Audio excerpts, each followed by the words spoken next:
फवाद चौधरी साहब ने इस वक्त ज्वाइन कर लिया, जरा उनसे लेते हैं। फवाद चौधरी साहब, कल ये राणा साहब की प्रेस कॉन्फ्रेंस सुनी होगी आपने, ऑडियो का जिक्र किया गया, उसमें ये भी कहा गया कि अभी ये कहना मुनासिब नहीं है, लेकिन क्या उन्होंने सब कुछ दिया। तमाम चीजों पर बात हो सकती है, बात होनी भी चाहिए, लेकिन ये ऑडियो टैप का मामला ये कब से चला आ रहा है, कब तक चलता रहेगा? पाकिस्तान की सियासत इसी के गिर्द घूमती रहेगी? देखिए, आज से जब ये आखिरी डेट पे जब ये केसेस कंक्लूड हो रहा था, ये जो नैब अमेंडमेंट्स का, मैंने उसी वक्त ही ये ट्वीट किया था कि अब ये केस कंक्लूजन के करीब है और अब आप देखिएगा कि सुप्रीम कोर्ट के ऊपर दबाव बढ़ाया जाएगा कि वो इन केसेस को, ये जो इन्होंने लेजिस्लेशन की जिसके नतीजे में 1100 अरब रुपए के केसेस नैब से ट्रांसफर हो गए और जिसको हम कहते हैं कि NRO2 दे दिया गया, उसके ऊपर अमेंडमेंट्स को अगर खत्म करने की तरफ सुप्रीम कोर्ट बढ़ती दिखाई दी तो ये सुप्रीम कोर्ट की जजेस के ऊपर बहुत तनकीद में आ जाएंगे और एक दबाव बनाने की कोशिश करेंगे। तो वो जो मेरी प्रेडिक्शन थी उसके ऐन मुताबिक ये उधर बढ़े हैं और इन्होंने उसके ऊपर जो है वो एक पूरा आप समझिए कि एक लाएअमल तैयार करके एक पूरी कॉर्पोरेट बॉम्बिंग ही शुरू कर दी है अदालतों के ऊपर।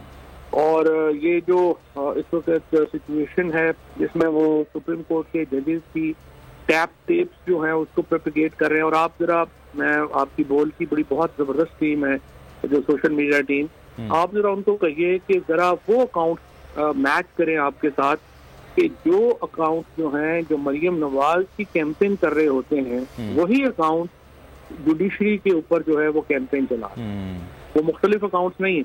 एग्जैक्टली इवन जो PMLN का जो सोशल मीडिया हेड है उसकी ट्वीट्स उठा के देखें तो आपको एग्जैक्टली पता चल जाएगा कि जुडिशरी के खिलाफ कैंपेन कौन कर रहा है। और वही अकाउंट्स फॉलो भी कर रहे होते हैं मरियम नवाज को ना। एग्जैक्टली आप सही कर रहे हैं बात। हाँ बिल्कुल। और फॉलो क्या कर रहे हैं, वो सारे मरियम नवाज के व्हाट्सएप ग्रुप के लोग हैं जो ये सारा कर रहे हैं। और उनमें सहाफी भी वो शामिल हैं जो सहाफी तो नहीं है बहरहाल, लेकिन उनको एक सहाफी बरूपिये बना के मुख्तलिफ TV चैनल्स पे बैठाया जाता है और उनसे ये ट्वीट सारी काम करवाया जाता है और उनके अकाउंट्स भी शामिल हैं और ये अकाउंट्स भी शामिल हैं। तो इससे आपको अंदाजा हो जाएगा कि ये कैंपेन कौन चला रहा है। आज जो सुप्रीम कोर्ट के जस्टिस मुनीर साहब के रिमार्क्स हैं, अब मुझे लगता है आज उनके खिलाफ कैंपेन शुरू हो जाएगी। तो ये तो एक बिल्कुल इस वक्त जुडिशरी के साथ एक आजराई में और इस पर एक तारीख है। आपको याद होगा अरशद मलिक साहब की वीडियो की बात करना, नवाज शरीफ साहब के केसेस चल रहे थे उस वक्त जजेस को बुला के बात करना, ये तमाम चीजें जब एहतसाब अदालत चल रही थी तभी इनके केसेस चल रहे थे।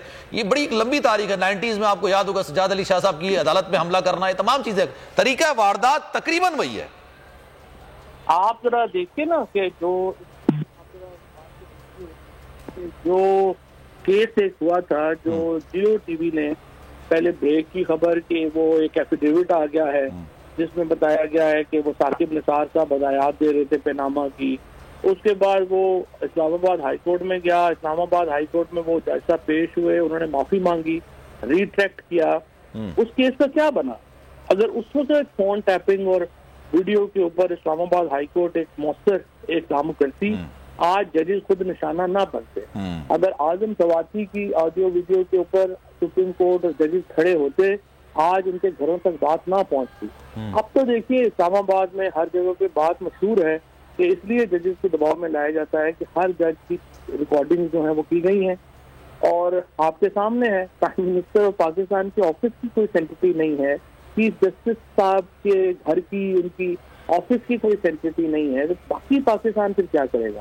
और यहाँ पे मैं आपको ये याद करा दूं कि 1997 की बेनजीर भुट्टो हुकूमत डिसमिस कर दी गई थी इस बुनियाद के ऊपर कि वो जजेस के फोन टैप हो रहे थे। एतजाज हसन साहब थे हमारे साथ, उन्होंने यही बात की कि इसमें हुकूमत है। अच्छा सर, मैं फाइनल आपसे एक आखिरी सवाल प्रिसाइजली बताइएगा, ये इसको अगर हम लिंक करें तो यही है लाहौर हाई कोर्ट का जो फैसला था इलेक्शन कमीशन को, भाई आप इंतखाबात करवाइए, यहीं से लिंक्ड है सारा मामला? सारा मामला यहाँ से लिंक्ड है। एक्चुअली सारा मामला लिंक्ड है वो जो नैब केसेस के ऊपर सुप्रीम कोर्ट का वर्डिक्ट आ रहा है। बाकी उनके लिए मुझे लगता ये है कि इलेक्शन कराने से भी ज्यादा इम्पोर्टेंट उनको ये लग रहा है कि हमारे केसेस में नैब में बहाल ना हो जाए और सारी, वरना तो रजीम चेंज का सारा पर्पज ही खत्म हो जाएगा ना। अब यूं लग रहा है कि जो नई एस्टेब्लिशमेंट है उसका thank you so much Fawad Chaudhry साहब हमारे साथ मौजूद है। जनाब, अगर ये वीडियो आपको पसंद आई है तो लाइक पर क्लिक जरूर कीजिएगा। बोल उड़ाएगा सबका होश, भूल जाएंगे सब अपना जोश। देखिए पाकिस्तान की सबसे बड़ी PSL ट्रांसमिशन सकलैन मुश्ताक, रमीज राजा, सुहेब अलवी, जमील फारूकी और फहीम खान के साथ खेल का जुनून रोजाना रात 11 बजे सिर्फ बोल न्यूज पर। सब्सक्राइब करें और बेल दबाएं ताकि कोई खबर रह न जाए।